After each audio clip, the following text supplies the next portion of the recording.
Folks, it's Mike Church here. We are going to break in live. President Trump is addressing the Congressional Institute at the Doral Country Club.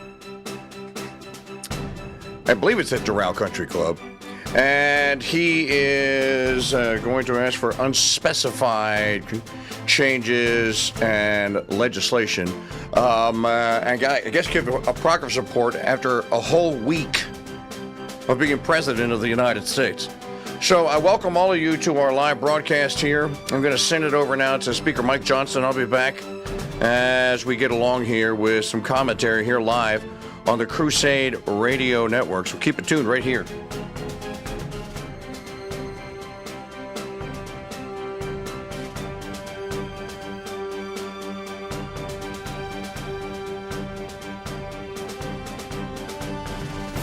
They're on notice. They see what's happening because something has changed. There's a new sheriff in town, and American strength is back, and we have been so excited for that. The country has been waiting upon it, and the reason for that is because our new president is back in the White House, the 47th president of the United States.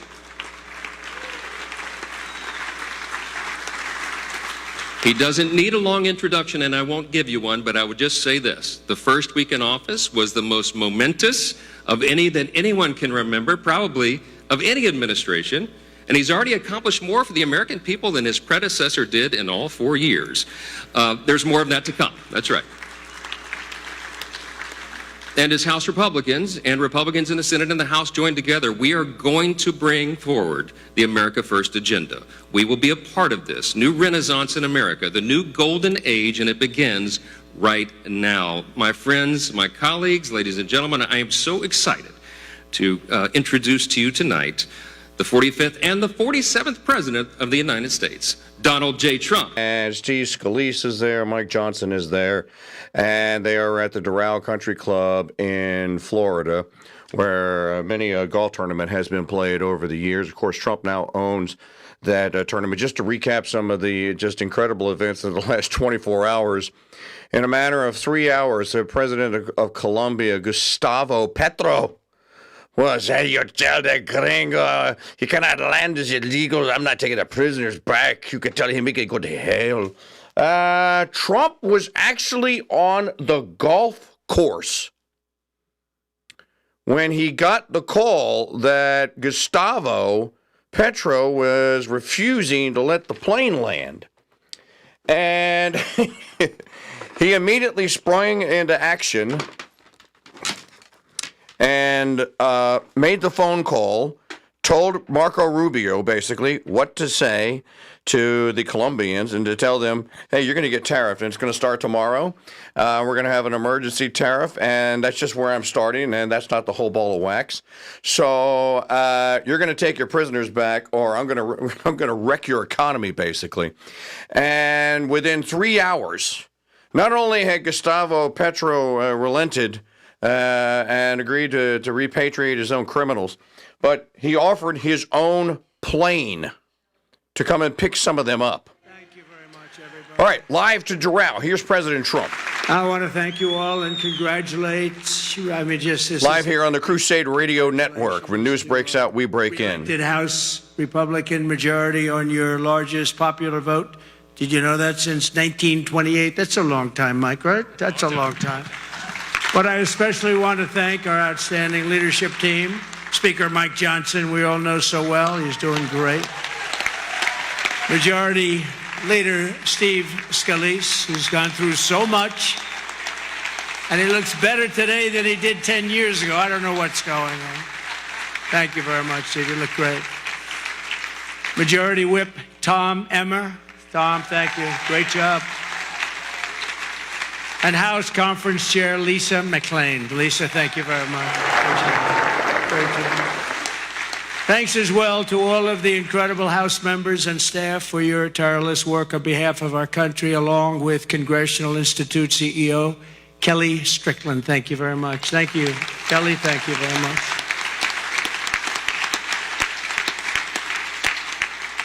So we have Kellyanne Conway. Nobody knows Kellyanne. Does anybody know? Where's Kellyanne?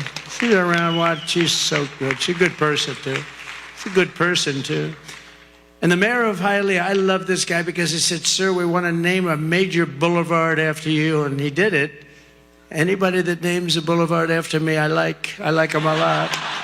Esteban Bovo and Hialeah, mayor of Hialeah, thank you, wherever you may be. Esteban, where are you? Thank you. Thank you very much. Thank you.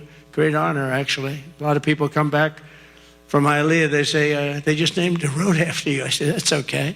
It's a beginning, right? It's a start. With the help of everyone in this room, we've just won the most epic, consequential political victory in American history, according to a lot. One of the major fake newspapers, so in this case it's not fake news, let's say, but they said it's the most consequential election victory in the last 129 years. I'm trying to figure out what that means, 120. Who was there 129 years ago? But it was a great one. At the presidential level, we won the popular vote for the first time of any Republican in decades. We swept all 7 swing states, Pennsylvania, Wisconsin, Michigan, Georgia, North Carolina, Arizona, and Nevada by very, very big margins, record-setting. And for the first time ever, all 50 states, did you know this? Shifted toward the Republican Party. We've never had that before. Nobody has, actually. It's never happened before. That's pretty good. You must be doing a good job, fellas. We won the largest number of African-American voters in Republican history, including 39% of black men, a record by a lot. So that's really nice. Thank you. And we won more Hispanic American votes than any Republican ever. It's never won any, not even close. Look at that, Hispanic American. We made historic strides with youth, men, women, urban, suburban, and rural voters. And in a political earthquake, yeah, sit down, just enjoy it. What the hell, we're going to be here for a little while. But in a political earthquake, we won a wave of support from labor unions, including massive numbers of auto workers, which gave us Michigan as an example. Think of that. We won Michigan easily, and we did tremendous with the auto workers. And an overwhelming majority of the rank and file membership of the Teamsters. The Teamsters were great. They showed up in droves, and we won them by a lot. Together, we're forging a new political majority that's shattering and replacing Franklin Roosevelt's New Deal coalition, which dominated American politics for over 100 years. That's what we're doing. And what Mike said before, common sense. It is a little bit of common sense. Maybe it's a lot of common sense. Under our leadership, the Republican Party has become the proud voice of hardworking American citizens of every race, religion, color, and creed. We become the party of the American dream and wealth creation for everyone, not just the rich. If we do our job over the next 21 months, not only will House Republicans be reelected and expand our majority in 2026, we will cement a national governing coalition that will preserve American freedom for generations to come. There has never been anything like what's happened in politics in the last few years. Never been anything like it. Everybody, people of religion, everybody seems to be with us. I don't know how anybody could even vote for the other side. In many cases, they don't, but they do get credit for it. You'll have to think about that. I've raised a lot of money for the next race that I assume I can't use for myself, but I'm not 100% sure because I don't know. I think I'm not allowed to run again. I'm not sure. Am I allowed to run again, Mike? I better not get you involved in that argument. No, we raised a lot of money, a tremendous amount, and our teletown halls are something that's very special that nobody else is able to even contemplate using. We've gotten a lot of people elected with those teletown halls. We get on, we have 25,000, 30,000 people on just in a congressional area, and they win easy. It works for Elvis, the Beatles, and it doesn't work for anyone else, but it works for Trump. And we would have tremendous crowds on those calls, and I think we have, I'll bet we got 35, 40 people elected because of the teletown halls. But I did say to them, and I said, this is the greatest, the person that sort of has the rights to it, and he happens to be a great Republican. I said, this is the greatest invention. This thing is going to make a fortune. He said, no, it's not that good, actually, because it only works for you.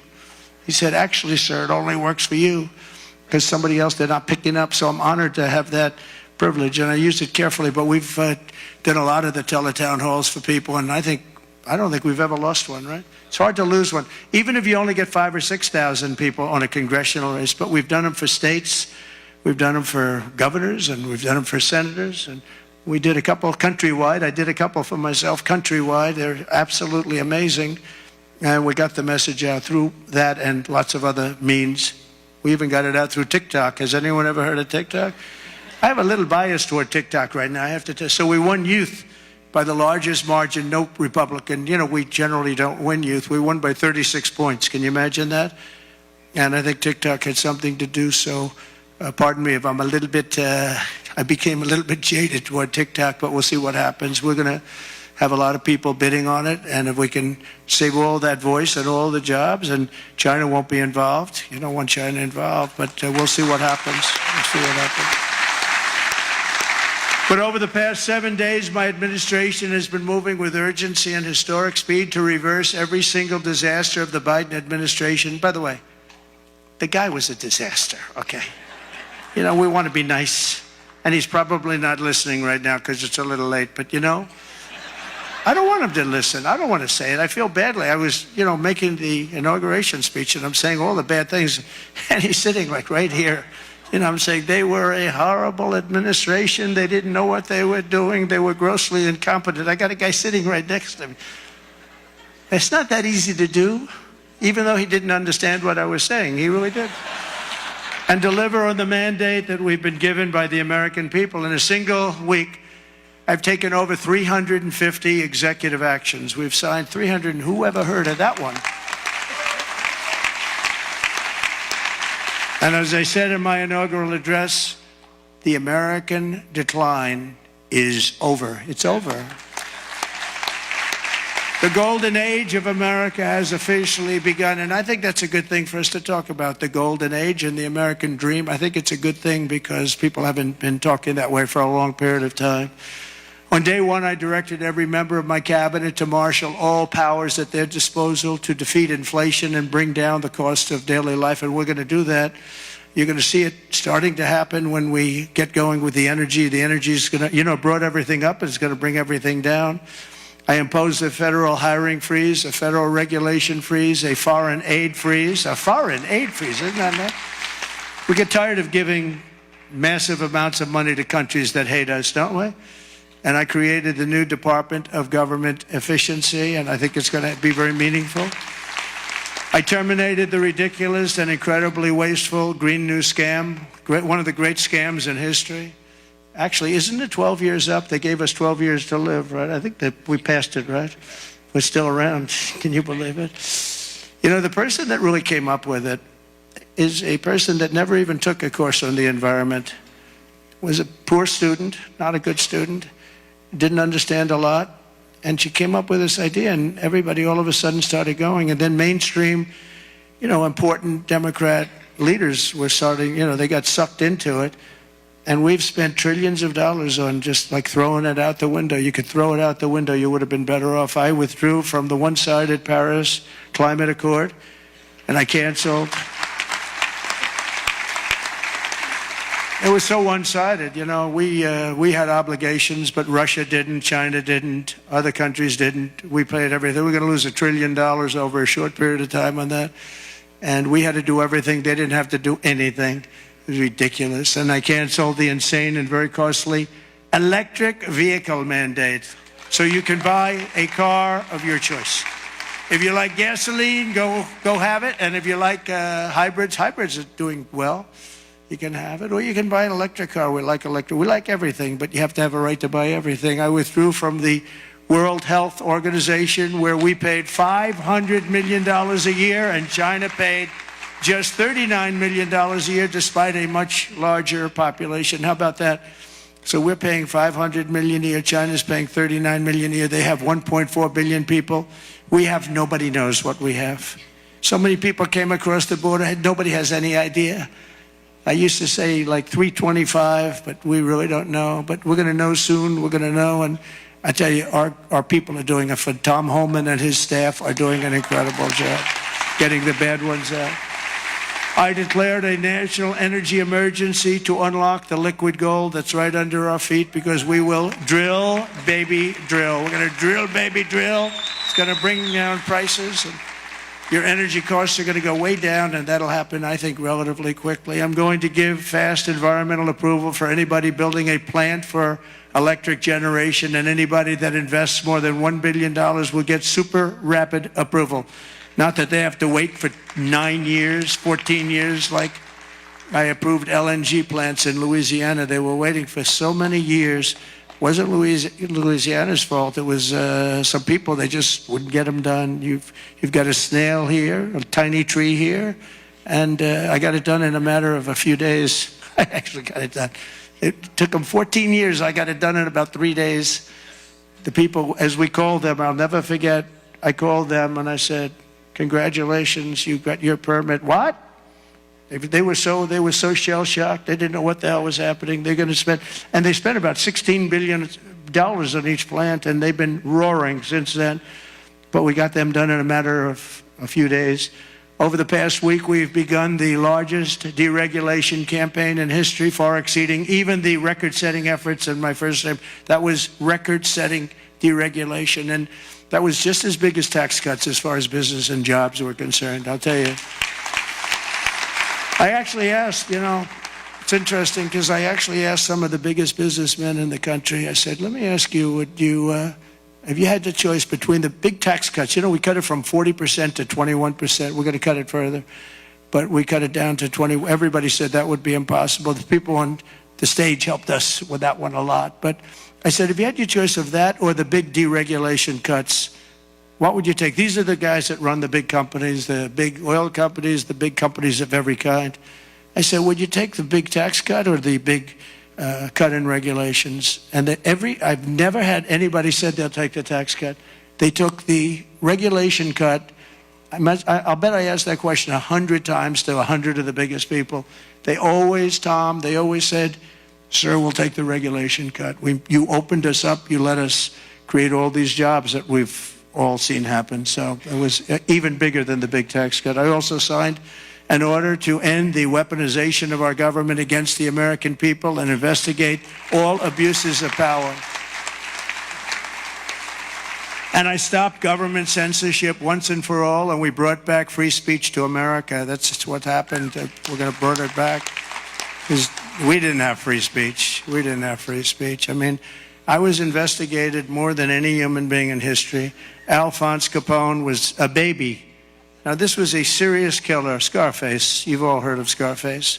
He had a scar for a reason. He didn't play games, but he was Scarface. Of course, nobody ever called him Scarface to his face. They said, Al, you look great today. Guy had a scar that was like 2 inches thick that ran from here to here. And they say, Al, you look fantastic. But Scarface was not investigated as much as your president was investigated. And it turned out to be a positive thing for me. Can you believe it? It turned out to be, we got a lot of votes. I think we got a lot of votes because they saw it was weaponization. It was a fight against a political opponent. I ordered the end to all of the lawless diversity, equity, and inclusion nonsense policies across the government and all across the private sector and the military. We got it. We're getting it out, and we've gotten it out pretty much. We did that in 1 week, and it wasn't that easy, but everybody wanted it. People that were strongly in favor of it, I thought, called me and said, thank God you got rid of that. That was so bad. It was so bad we hated it. We abolished 60 years of prejudice and hatred with the signing of one order, all approved by the Supreme Court of the United States. It was a big thing, and the United States has become a meritocracy again. We are a country that's based now on merit for success. Merit. If you're good at what you do, you're going to go places. I made it and who would have thought that was going to happen? We didn't even talk about that one because I figured that one was going to be toughest to get. And so we are now, if you do a meritorious job, if you do something where you're just outstanding, you advance, and that's what it's about. It's about competition, and it's about a lot of things, and the other becomes a very dangerous plateau. We were on that plateau too long, and it's one of the reasons that you saw very bad things happening with our country. I made it the official policy of the United States government that there are only 2 genders, male and female. Gee, that was a tough one. That was a tough one. Some of these people say like 7 genders. I'm trying to say, go and name them. They got some weird stuff going on. No, we have 2 genders. I renamed the Gulf of Mexico the Gulf of America, and we are restoring the name of a great president, William McKinley, to Mount McKinley in Alaska in honor of the incredible people of the state of Ohio who loved their governor and loved the man that became president. He was the big tariff sheriff, they used to call him, and made a lot of money. Our country became very rich, and when he was assassinated, Teddy Roosevelt became president, and he spent all of that money that was made from tariffs. The money was so enormous, and they built the thing called the Panama Canal. You might have read about this lately. It's become a hot subject because China essentially has taken it over, and we're not going to let that happen. We're not going to let that happen. It was the biggest investment to this day ever made by the country. In other words, if you bring it up to modern day numbers, we spent money that we've never spent anything so much. We've never had so many people die. 38,000 people died building the Panama Canal 110 years ago. And they gave it away for $1. It's also one of the most profitable things ever built. You know, the ships are lined up back to Florida trying to get through. We're not going to let that happen. Wasn't the deal. We didn't give it to China. We gave it to Panama, sort of, I guess.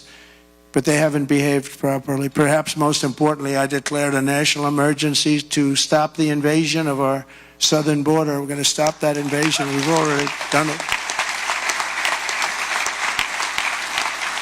And today in Tijuana, you probably saw, I got a call from Tom Homan and some of the people. They said, sir, it's unbelievable. There is nobody. You have this huge area. It's a gathering area. It's always been packed with these people. What they did to our country is so unbelievable. That they could do this to our country is so horrible. But he said there's nobody there. And then they actually put it on television. I got to see it. And there was literally not one person, this vast area where people stay there all day long and they just walk right into our country. They just unchecked, no way, no check-in for IDs like voter ID. They don't want voter ID because they want to cheat. They wanted these people to come in because they want to cheat too. But who could allow this to happen? But there wasn't one person standing in this massive, an area that's like 5 football fields, that was packed for years under these horrible people that wanted to kill our country. We halted all illegal entry. We have successfully ended catch and release, and we're deporting 100% of all new trespassers apprehended at the border, and nobody's coming in, and nobody's coming now because they know they're not going to be able to come in. So we've really stopped something that was very, very serious. But we have to get the bad ones out. We have many murderers, many very bad people in our country that they've allowed because of a ridiculous, actually stupid, open border policy. I've also deployed troops to the border, and for the first time in history, we're locating and loading illegal aliens into military aircraft and flying them back to the places from which they came. And very importantly, America is respected again. We're respected again. Isn't that nice? You know, after years of laughing at us like we're stupid people. And as you saw yesterday, we've made it clear to every country that they will be taking back our people that we're sending out, the criminals, the illegal aliens coming from their countries. We're taking them back, and they're going to take them back fast. And if they don't, they'll pay a very high economic price, and we're going to immediately install massive tariffs. It'll be placed on them and other sanctions, but the tariffs, I told you, most beautiful word in the dictionary. I also told you that I said that the first time, and I got just absolutely decimated by the fake news, you know. I said it's the most beautiful word, and the fake news said, what about religion? What about God? What about love? So now I say it's the 4th most favorite word in the dictionary. It's God, love, it's all these other things, but I say number 4, but God, love, religion, tariff, 4th. Another couple of weeks, it'll be like 10. Hopefully it's going to stay in the top 10, but the fake news went after me, Tom, because I didn't say the first 3.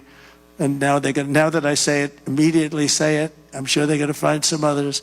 Throughout the week, The heroes of ICE have been hunting down and arresting hundreds of illegal alien criminals per day, including those with charges and convictions for rape, child sexual assault, terrorism, and even murder. Many murders in the crowd, and many of these murderers have committed far more than one murder.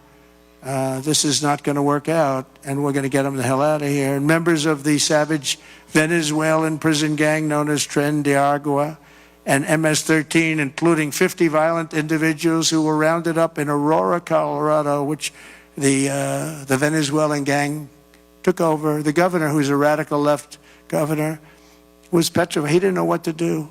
He said, no, it's not that bad. They've only taken over a couple of apartment houses. See, they went into the real estate business. They did it unconventionally. They did it with guns. We have to go out and borrow or use cash to buy. They just did it with guns. They took over. He said, no, it's not that bad. They only took over a couple of buildings. We're tracking down the illegal alien criminals. We're detaining them, and we are throwing them the hell out of our country. We have no apologies, and we're moving forward very fast. They're very dangerous people. They're very dangerous people. They're violent people. I used to say these are more violent than our criminals. In fact, the best part about them is they make our criminals look quite nice, actually, by comparison. They are very violent people. We also have many violent criminals in our country, however, that did not necessarily come here illegally, but have been arrested 30 times, 35 times, 41, 42 times in a couple of cases, 25 times, 18 times, many for murder and other heinous charges such as pushing people into subways. As the train's coming along at 45 miles an hour, boom, you get pushed into the subway. They had it last week. Hitting them in the head with baseball bats while they're not looking, punching old ladies in the face, knocking them unconscious and stealing their purse. They even break into apartments and rape elderly women and beat up elderly men, beat them to hell. And I don't want these violent repeat offenders in our country any more than I want illegal aliens from other countries who misbehave.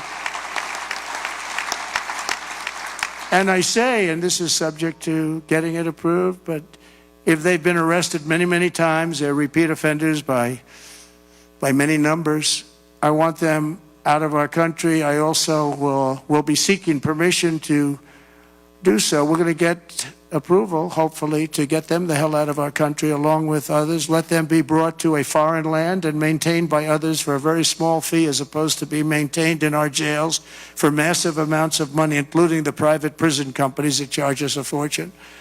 Now, let them be brought out of our country and let them live there for a while. Let's see how they like it. You'll see crime all over the country dry up. Essentially, that's what Venezuela and other countries are doing. They're getting rid of their criminals and putting them into the United States of America. And their crime is down by almost 80%.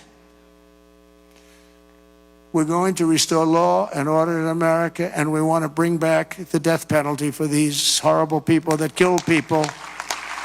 They kill people.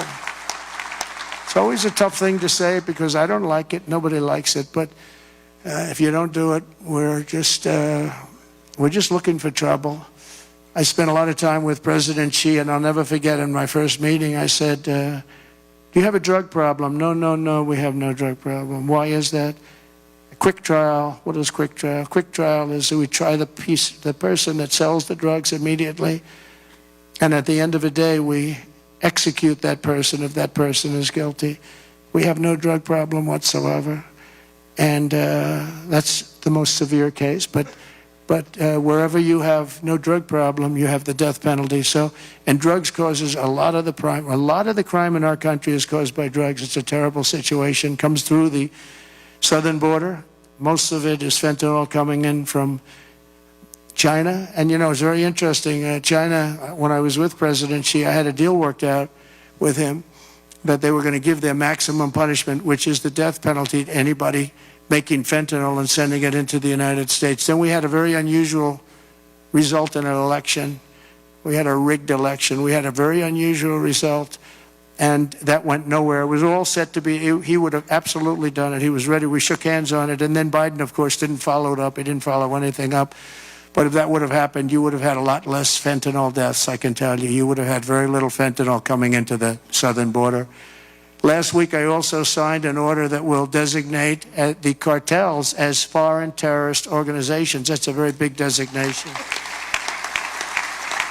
And as we are fighting hard to get birthright citizenship or automatic citizenship for the children of illegal aliens, that's another way. It's automatic citizenship for children of illegal aliens. That's the other term that they use, which is actually more accurate, more understandable. And it's ridiculous. We're the only country that has it, and certainly the only country that has it to that extent. And it wasn't meant, if you look, it was really meant for children of slaves. This is when it happened. The children of slaves, it was not meant for everyone to come into our country by airplane or charging across the borders from all over the world and think they're going to become citizens. It's not meant for that. It wasn't meant for that. And hopefully at some point the courts will understand that without having to go through a whole big deal. This was meant for the children of slaves. And look at the timing of it and you'll see. And I hope judges will understand that. And it has to stop because it's really hurting our country very badly. In the coming weeks, I'm looking forward to working with Congress on a reconciliation bill that financially takes care of our plans to totally and permanently restore the sovereign borders of the United States once and for all. This should include full funding for a record increase in border security personnel and retention bonuses for ICE and Border Patrol. These people are incredible people. I got to know them so well. I was on the phone with them all the time when I was president. When she was the border czar, she never called them. Remember? We went like 4 years and they started asking her, did you ever speak to him? No. We asked the Border Patrol, did you ever speak to the head of the Border Patrol? Did you ever speak to the Vice President who was your border czar? No, I never got to speak to her.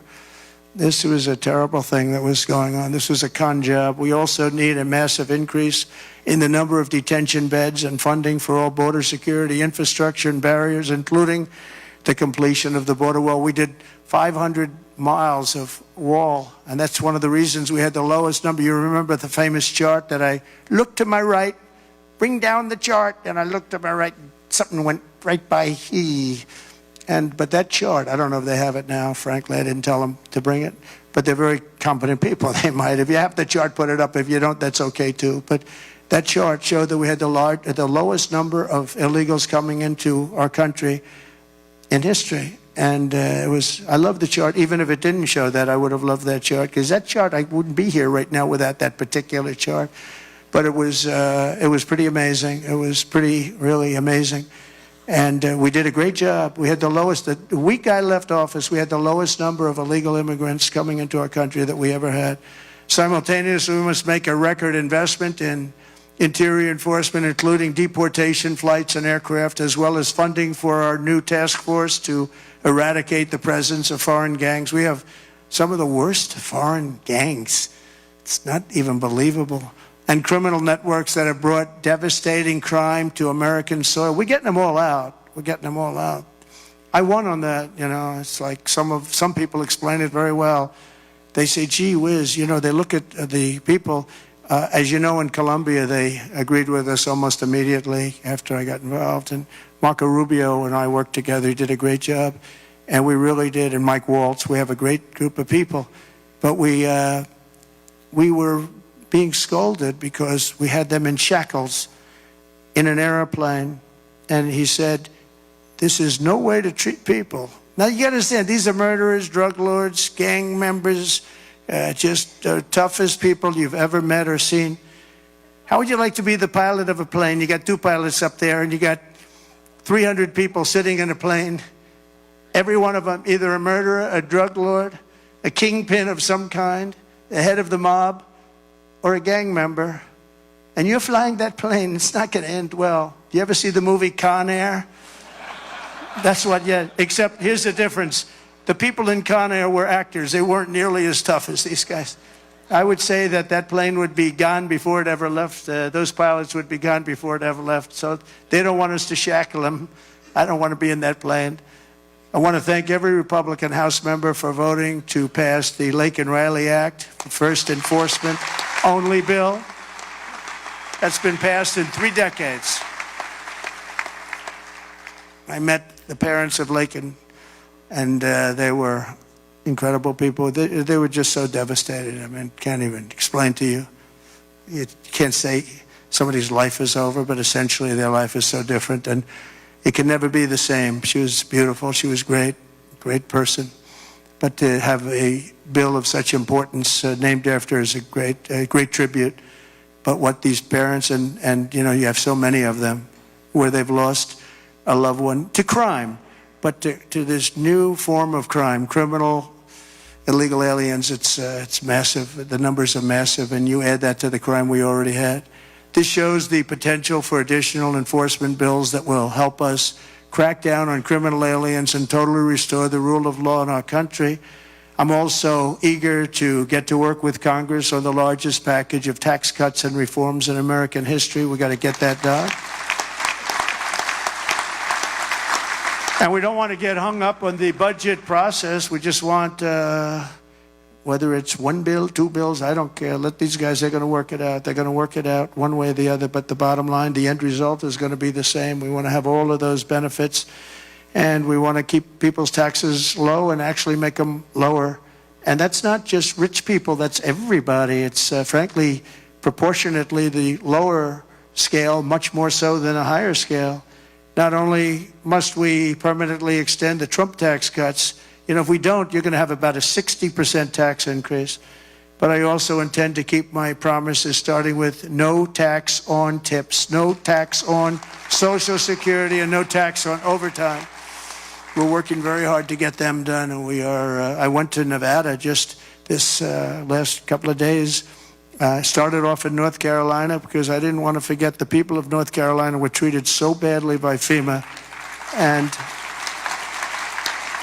they came to me, they said, "Sir, you're going to California tomorrow." I said, "Well, what about North Carolina?" "Well, we'll do that another time." And I said, "No, we won't.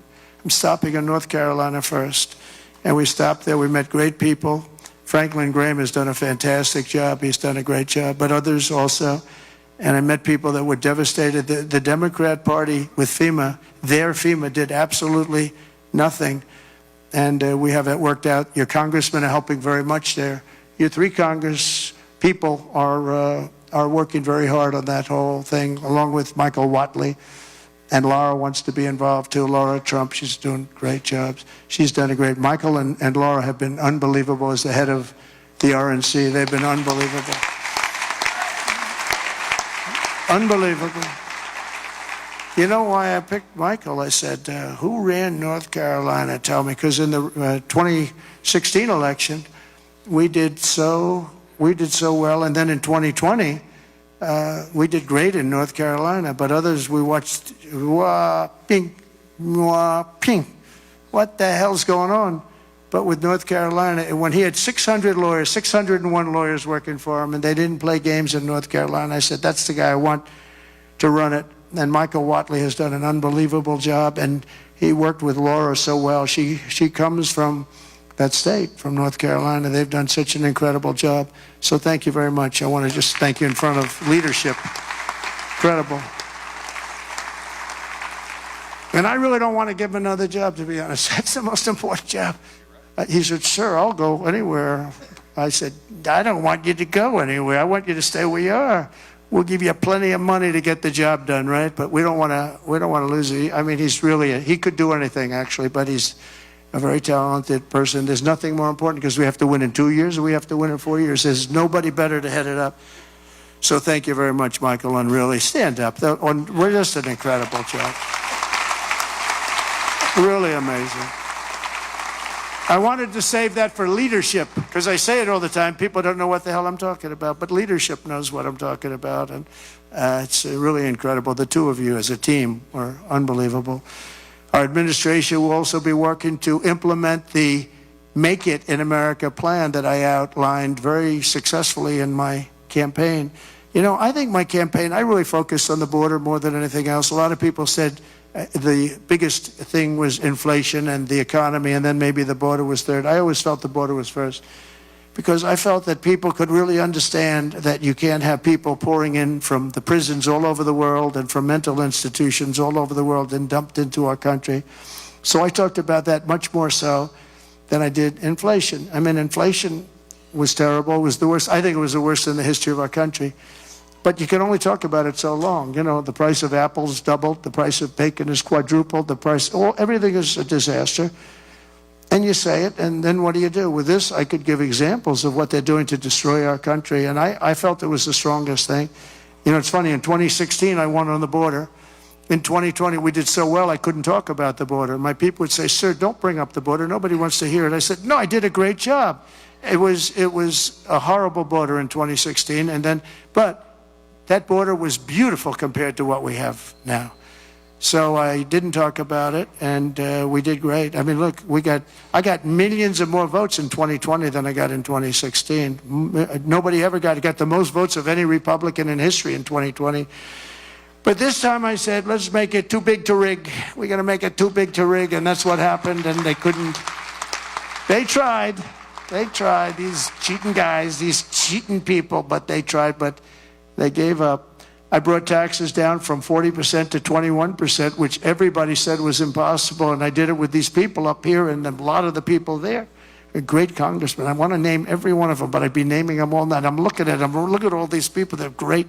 They're so great, Russell and you, and every single Virginia. Look at Virginia. She's a killer. Nobody would know she's a killer. But I got all these congressmen. I want to name every one of them, but I got like 100 and something things. People would say, let's get the hell out of here. This is getting very boring, right? But I will tell you, as a group and individually, they're incredible people. Every one of them I like, although every once in a while, if somebody votes against me, I don't like him for a little while. But we like every one of them. And this guy has the ability to get along with everybody, which he has to when you have a majority of really 5. You know, they say 1, but it will be. But right now it's 1. I want to make him sound a little bit. But he has an ability to get along with people, and he's very smart, very tough. But everyone likes him because he's a high-quality person, very religious person, and he's a high-quality person.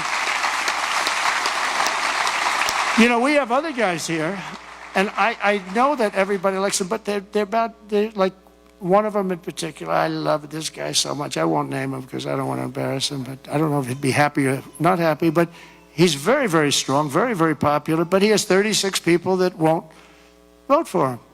It's 36. That's not a lot. That's a small percentage. Tom is incredible, but Tom has a couple of people that probably have been beaten badly and you beat up some people badly, and it's a little tougher. But he's done an unbelievable job. I've become friendly with him. I didn't really know him. And over the last year or so, I've become friendly. He's incredible. He's an incredible leader. You really are. But you have a couple of people that maybe more than one. Let me put it that way. They all love him. Your wife loves you. That I can tell you. He's got a great. Where are you? Where are you? Stand up, please. Just stand up. Come on. What a great wife and family. It's true. Thank you. She is a great. Look at her. She's very popular, isn't she, huh? She's great, more than you. You're very popular. And now I'm bringing them down. I'm bringing the taxes down from 21 to 15%, but only if they make their product in America. So if they make their product in America, we're bringing it down. So if you think about it, we took it down from 40 to 15%. But again, you keep 21, but you go down to 15 if you make your product here. We are going to have so many business moving back into our country.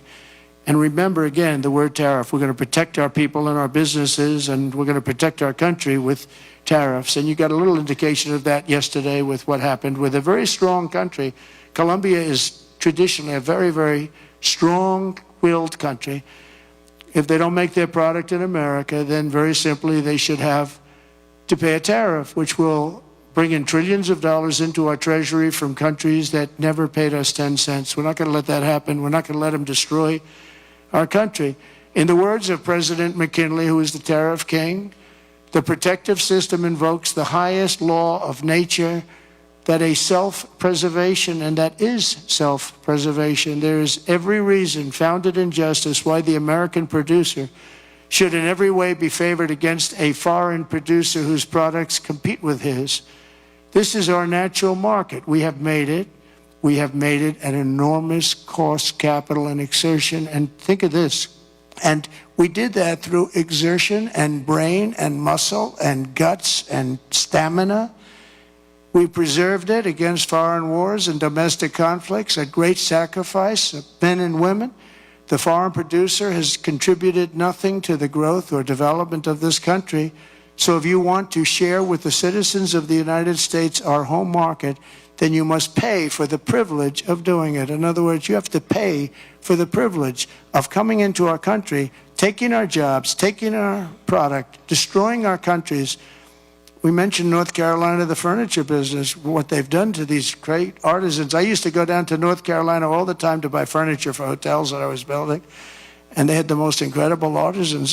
That whole thing was wiped out by China mostly, but others, and just wiped out. But it's going to come back. It's going to come roaring back. It's all going to come roaring back. We're going to put tariffs on outside countries and outside people that really mean us harm. They want to, well, they mean us harm, but they basically want to make their country good. Look at what others do. China's a tremendous tariff maker, and India and Brazil and so many countries. And so we're not going to let that happen any longer, because we're going to put America first. Always put America first. That's what's going to happen. We're going to establish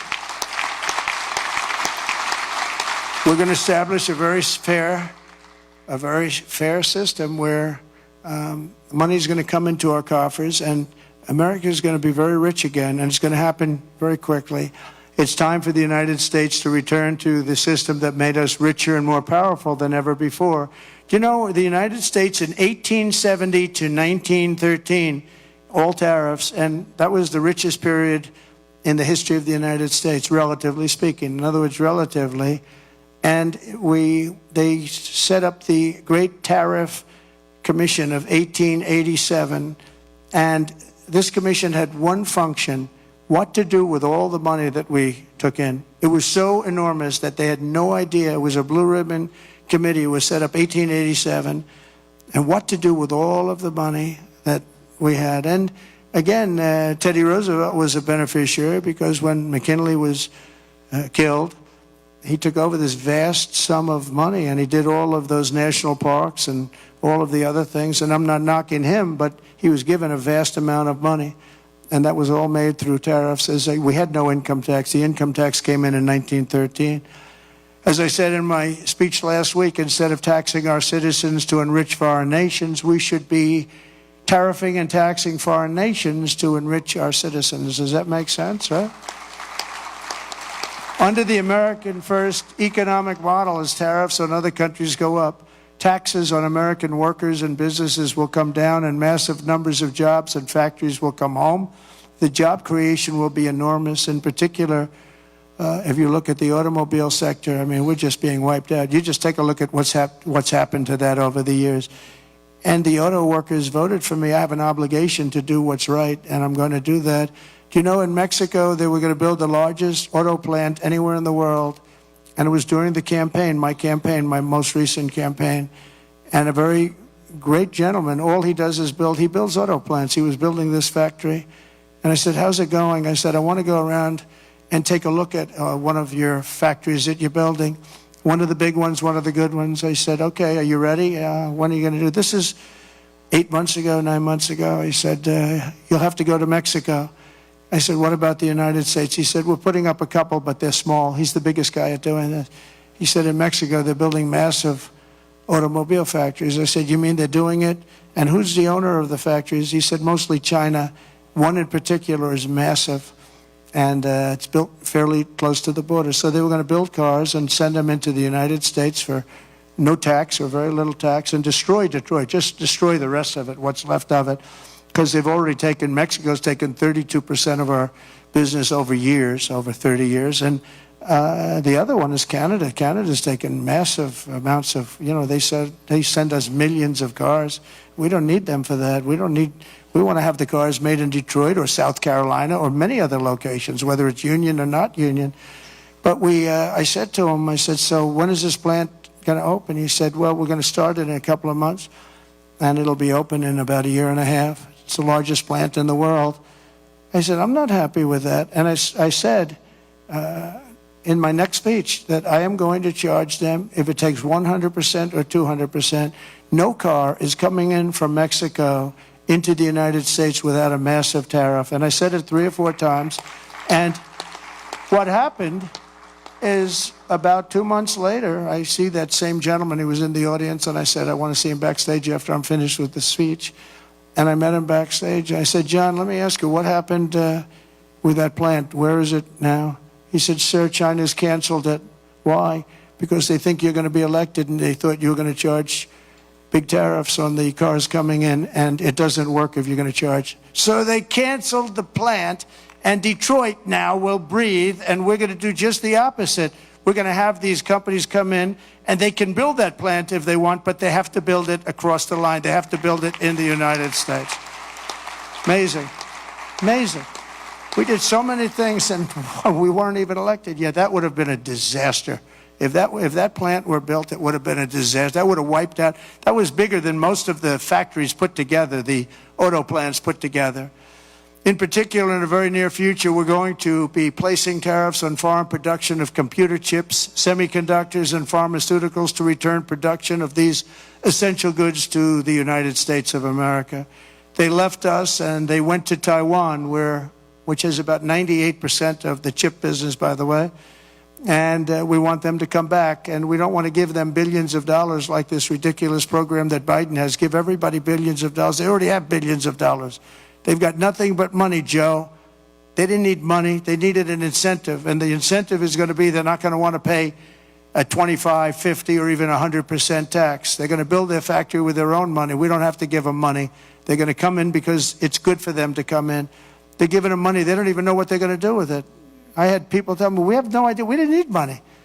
They don't know if they're probably going to use the money to build in other places, other countries. It's a ridiculous plan, very expensive and ridiculous. The only way you'll get out of this is to build your plant. If you want to stop paying the taxes or the tariffs, you have to build your plant right here in America. That's what's going to happen at record levels.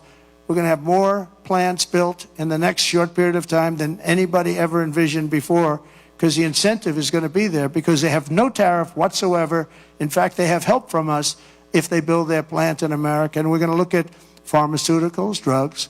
We're going to look at chips, semiconductors, and we're going to look at steel and some other industries. And you're going to see things happening. If I didn't put on the massive steel tariffs, you wouldn't have one steel plant right now in the United States. If I didn't put on the tariffs on washing machines, dryers, and the like, you wouldn't, in Ohio, you would have lost all of those companies that made washing machines and dryers. Jim Jordan is the one that got me started. Was Jim here by any chance? Is Jim here? Where is Jim? Where's Jim? Oh, look at him. Wow. That's not a great seat for a man of such power. Do you know that Jim has he's a great wrestler. He was All-American wrestler 3 times, 128 and 1. That's not a bad record, and that's the way he fights too. But he has a better record. Undefeated as a wrestler in high school. And I say, how can you do that? Because a freshman can't beat a senior. But he figured out how to beat seniors. So I stand up again, Jim. Let's give you a hand as a wrestler. As a wrestler, big hand. As a politician, very good. But Jim, is it true that we went up there, remember we had 25,000 people standing in the streets in this little beautiful town with Whirlpool, right? And they were going to close up their factories because South Korea was dumping washing machines and other things like that, and they were dumping. And we put a 50% tariff, and 75, even 100%, and now they're thriving, right? Without Trump, they would have been closed up. But Jim was the one that got me involved. Are you guys all happy with Jim? Do you like him? Because I like him. I like him, right? We like Jim. What's not to like? He gets on television, he's like a wrestler. He's got this boom, boom, boom, boom. Very impressive, Jim. Anyway, it's good to see you. I like that guy a lot. I like a lot of the people in the audience a lot. I like the people in this room. We have the same basic philosophy. We have the same thoughts. What's not to like? But I'll also be placing tariffs on steel, aluminum, and copper, and things that we need for our military. We have to bring production back to our country. You know, there was a time when we made 1 ship a day. And now we can't build a ship. We don't know what the hell we're doing. It's all gone to other locations and other lands. And to further return production to the United States, we're going to environmentally free up our rare earth minerals. We have some unbelievable sites. We have some of the best rare earth anywhere in the world, but we're not allowed to use it because the environmentalists got there first. They said, you cannot touch that land. I look at the land, looks like every other piece of land. What is it? Well, this is very protected. They have no idea what they're doing to our country. They use the environment to stop progress, so we're not going to let that happen. We have Lee Zeldin. I don't know if Lee's here today, but Lee Zeldin is going to be fantastic. He's going to head up the whole environmental. And I said, Lee, if we have we put in for a power plant, and if we don't get the approval, like that you can start within 12 days, one day would be even better, but 12 days, 14 days, see what you can do. And Lee's great. Lee knows what's good and he knows what's bad, and he'll be very fair. But we have to get it moving, because some of these jobs, like the ones in Louisiana, they were 14, 15 years, they couldn't get their approvals. We can't let that happen. When people come here with massive amounts of money, they want to start, they want to go. And we know what's good and we know what's bad too. And Lee Zeldin's going to do a great job environmentally. As we fix our tax system, we could also cut colossal amounts of government waste, fraud, and abuse, of which there's a lot. But tonight, I restate my pledge from the campaign. I will not sign any bill that cuts even a single penny from Medicare or Social Security for our great seniors. We don't have to do that. We don't have to do that. We'll not touch those benefits in any way, shape, or form. I want to use that because during the campaign, they had these fake ads that Trump is going to cut Social Security. No, they're the ones that are going to cut it, because the country's going to go bankrupt under them. And that's why it's going to cut, because they're not going to have a choice. Not that they're saying we're going to cut it, but our country was heading for absolute bankruptcy. Using reconciliation, I also look forward to working with you to make our energy policies permanent and making our historic deregulation efforts a fixture of U.S. law, so that no future president, like they did with Anwar.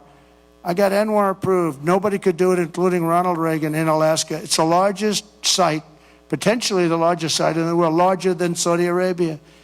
And I got it done. Ronald Reagan couldn't get it. Nobody could get it done. They tried, but they couldn't get it done. I got it done. And the first thing they did was end Anwar in Alaska. The biggest, most powerful site maybe anywhere in the world, that we got it done, and we're going to get it done again very quickly. Now, I think I do it with an executive order, because they didn't go through Congress. I got it approved through Congress. So I think we get it done fast. But it's going to be, that can supply all of Asia with its location. All of Asia can be supplied by Anwar. So there's so many things, but we don't want to have any future president ever sabotage our economy with out-of-control regulations, as the last two Democrat presidents have done. They went crazy. Last week, I signed an order revoking Joe Biden's destructive artificial intelligence regulations, so that AI companies can once again focus on being the best, not just being the most woke. And today and over the last couple of days, I've been reading about China, and some of the companies in China, one in particular, coming up with a faster method of AI and much less expensive method. And that's good, because you don't have to spend this much money. I view that as a positive, as an asset. So I really think if it's fact and if it's true, and nobody really knows if it is, but I view that as a positive, because you'll be doing that too. So you won't be spending as much, and you'll get the same result, hopefully.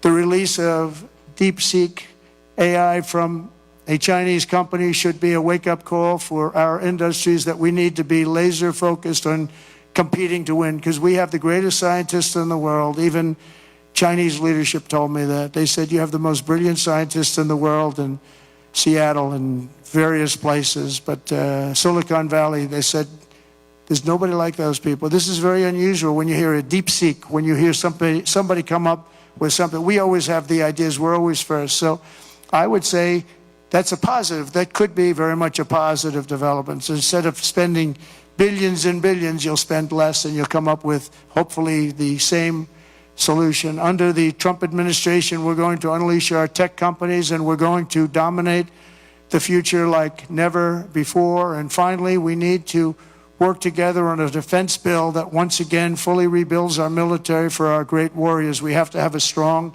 strong defense.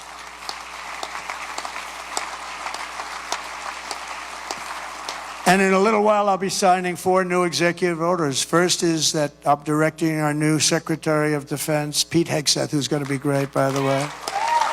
Thank you for the support. Thank you very much for the support. You really did support him greatly. I think he's going to be fantastic. I know him very well. I think he's going to be fantastic. He's what we need. to immediately begin the construction of a state-of-the-art Iron Dome missile defense shield, which will be able to protect Americans. You know, we protect other countries, but we don't protect ourselves. And when Ronald Reagan wanted to do it many years ago, luckily we didn't. We didn't have the technology then. It was a concept, but we didn't. And now we have phenomenal technology. You see that with Israel, where out of 319 rockets, they knocked down just about every one of them. So I think the United States is entitled to that, and everything will be made right here in the USA, 100%. And next, to ensure that we have the most lethal fighting force in the world, we will get transgender ideology the hell out of our military. It's going to be gone.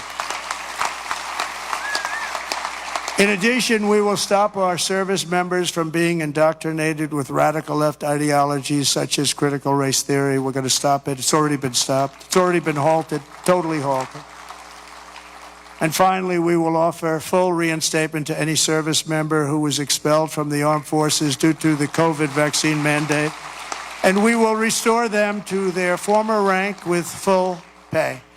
And I think we're going to have a lot of people that join. And one thing I'll say, if you looked at our recruitment over the last week or so, 2 weeks, it's through the roof. You know, we were having a lot of people weren't signing. We were having a hard time recruiting people because they were looking at these people that they were supposed to be their leaders, and they weren't happy. They didn't like people that fall going upstairs. If you're going to fall, at least go downstairs from the plane.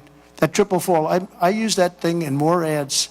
I didn't have an ad where I didn't put that in. Just a little quick 1, 2, 3. Reminded me of Joe Frazier when he went down, right? George Foreman, Joe Frazier. 3 falls in a matter of seconds. I said, can you speed it up a little bit? People are getting tired of it.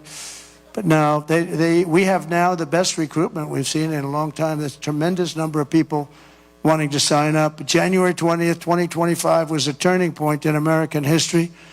Starting last week, we're ending years of incompetence, radicalism, and betrayal, and we're ushering in the most exhilarating era of reform and renewal in the 250-year history of our country.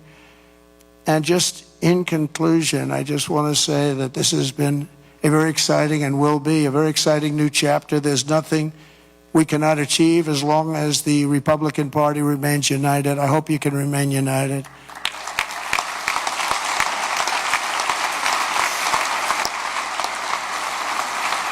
And it's one thing I give the Democrats a lot of credit for because, you know, they have lousy policy. I think, frankly, half of them are totally crazy. But they do stick together. They stick together on stuff that nobody can. I mean, how can you want prisons emptied out into our country? They stick together. They stick together on everything. Impeachment hoax #1, impeachment hoax #2. They stick together. Although I must tell you, you gave me great support during those two problems. Those 2 fake witch hunts, which have now turned out to be totally fake and disgusting. But you gave me tremendous support. But the Republican Party has to stick together. We just can't have people going, 1, 2, 3 votes. And we don't have that luxury. It would be different if we had a 20-point, 30-person majority, but we don't. We have to help leadership. And, you can be assured that you have certain philosophies, that if you're going to have most of the people, almost all of them, voting for something, you're going to be okay. It's not going to be bad. You have to stick together. It's the one thing that I would say we don't get very high marks. Everything is so hard. We always have 2 or 3 or 5 or something, people that just don't want to do it. And you just got to do it. You just got to do it. Make life easy. Just got to do it.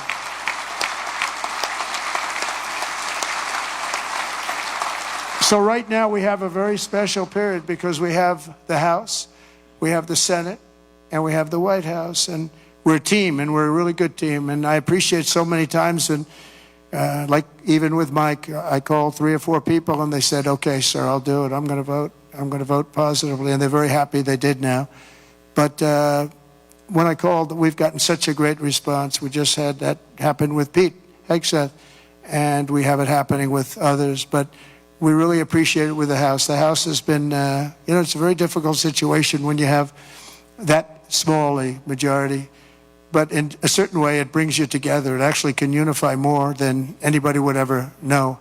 And a victory is sweeter, as they say, because of it. And I think we're going to have a lot of victories. But We have to stick together. We have to work together. We have to fight together. And we're going to win together. We're going to win like never before. We have a chance to win like never before. As long as we stay united, the 119th Congress will be remembered as the most successful and accomplished Republican majority in American history. I believe that. I think we have a chance of doing it. And in January 2027, we will have a larger Republican House, a larger Republican Senate, and our country will be richer, safer, stronger, prouder, greater, freer, and ever before. I really think that we're going to have some big victories coming up, and I'm going to be helping every single one of you. I'm raising a lot of money, and I want to use it for the House, and I want to use it for the Senate. I've raised a lot of money, and I told my people, we raised $1.7 billion. They raised $2.6 billion. They have the unions with, checkoffs, which is always tough, $10 a month times millions and millions of people. And then we won, and we won by a lot. And they wanted to go out, and they still haven't raised it. They're trying to raise $28 million. They cannot raise 10 cents. It's good to win, I will tell you. It's really good to win, but they can't raise money. But I told my people the morning after. Now, normally, because we have so many donors here and so many people that I love and respect, a lot of great friends of mine, but I told my people, Meredith and Susie, by the way, how good is Susie, the Ice Maiden? Where is the Ice Maiden? She is so great. She is so good. Stand up, Susie. The Ice Maiden, ladies and gentlemen.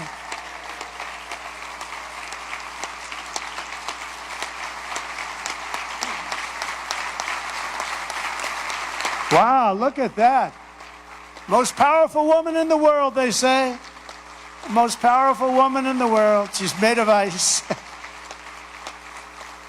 She's great. No, when I came to Florida, Florida was a Democrat state, had a Democrat governor. They had one Democrat senator. It was largely a Democrat state. And through various reasons, I ended up with Susie running the campaign, and she was unbelievable. We won it in a landslide. And then the second time, we won it in an even bigger landslide. And when it came time to choosing somebody to run the campaign, the whole campaign, I said, what about Susie from Florida? She'd never lost. I won every primary. I won every, I didn't lose anything. And it was a Democrat state, and it was a landslide both times. And all of the Republican stuff was almost like it didn't even exist. It was amazing. I said, what about Susie? Well, sir, a woman has never been in this position before. I said, really? Oh, by the way, we have Kellyanne Conway. She didn't do too badly either, right? She did a great job, 2016. And when it came time to chief of staff, do you know that there has never been a woman chief of staff? But there is now. There is now, right? I didn't know that. I'm so surprised. I'm very surprised. But it came time to running the campaign, and I said, well, I've never had a loss with Susie. She comes from great stock, Pat Summerall is her father. Pat Summerall was a football player, great football player, but a really great announcer, really the voice of the NFL for 27 years or something. He was great, and a leader. He worked with John Madden, and he was able to get John Madden to do things that nobody else could do. They'd say, Pat, John is really difficult. Now, John was a difficult guy, but he got big ratings, and he was good. And Pat would go up, come on, John, let's get this done. Come on. I know you don't like the heads of the company. They're paying you a lot of money. Come on, John, let's get it done. And he'd go and do it. And this went on for, 27 years, right? But he was a leader, her father. And, this is somebody that has the gene. I'll tell you, she's great. And she's done a fantastic job. So she was so good with the campaign. I said, let's let her do the campaign. And it was flawless. And again, I said before, we had her win a lot of votes because it's crooked as hell. And I hope you can go to voter ID and same-day voting and paper ballots and all of those things, because ultimately we'll never lose a race if you do that. I'm telling you, you'll never lose a race. And I hope you can get that. And that's said to the governors mostly, but you people have a lot of power over it. But Susie ran the race, and we did phenomenally, and then we just made her the chief of staff, and she's doing great. They say it was the greatest opening week in presidential history, and I think, it couldn't be a hell of a lot better. Even CNN is saying, this guy is amazing. I couldn't believe it. I said, did CNN really say that? Because nobody watches, so nobody was able to confirm it. But it was pretty amazing. Oh, the camera just went off. It's always tough. Usually you get them by surprise.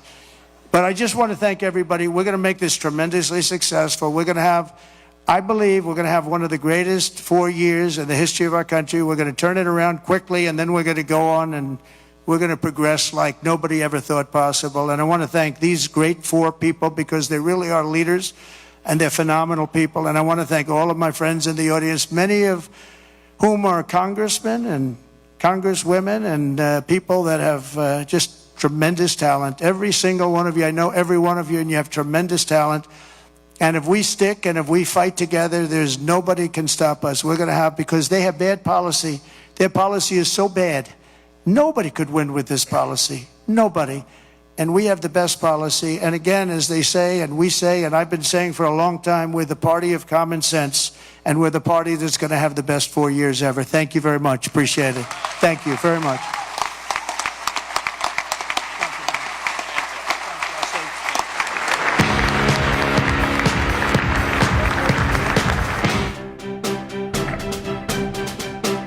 All right, you have been watching the President of the United States speaking live. Look, he's doing the Trump dance. He's doing the YMCA Macho Man dance. A couple of things that I want to go over here. Mike Church here with you, bringing you this event in our overtime session this afternoon. We start at 6 o'clock every morning. Couple of things you heard, recapping the first week in office here and what the 80-some-odd executive orders that have already been signed. He talked about how the Canadians and the Mexicans have been basically royally screwing the people of the United States for an undetermined amount of decades, and that they... And that that this is coming to an end. He said 100% tariffs on cars coming from Mexico. As a matter of fact, he said, just to be clear, because I wrote it down, you won't sell another car until we have caught up from what you've taken from us. The Canadians, same thing. You know, I'm in business, small business. I get people ask all the time, Mike, how come we can't get your T-shirts and cigars and coffee and stuff in Canada? And I tell them, because I can't sell it to you. I can't get it to you. I can't get it through Canadian customs. They won't let us. So he addressed that. He addressed the tax cuts, said they were going to be the largest tax cuts in history. I have inside information that I can share with you. I have sources. Over 33 years of doing this, you meet people. I have sources who are telling me that up to $700 billion, that's billion with a B, to $700 billion in contracts that have been promised out for various agencies and for various works or whatever are being scrapped right now. This is going to affect tens of thousands of contractors. There are already people that are being told, some contractors, that they're going to be laid off and that the work may not be coming back. You just heard that from Trump's speech here. He recapped he's going to put a tariff on. I think this is huge. He said we could build a ship in a day. At one time, we were cranking out one ship per day, a ship a day. And now, I don't even know. Who knows? Is it 10 years to build a ship? 10 years. We're going to tariff aluminum, copper, and steel. He said we're going to restore every manufacturing need that it takes to build our military hardware and to revive our automobile and manufacturing industry. By the way, the portrait of the First Lady is out. I have it. The press office sent it to me just moments ago as he was going on stage. I'll show it to you tomorrow on the Mike Church Show. It's incredible. It's a black and white. And Melania looks like she means business like he did.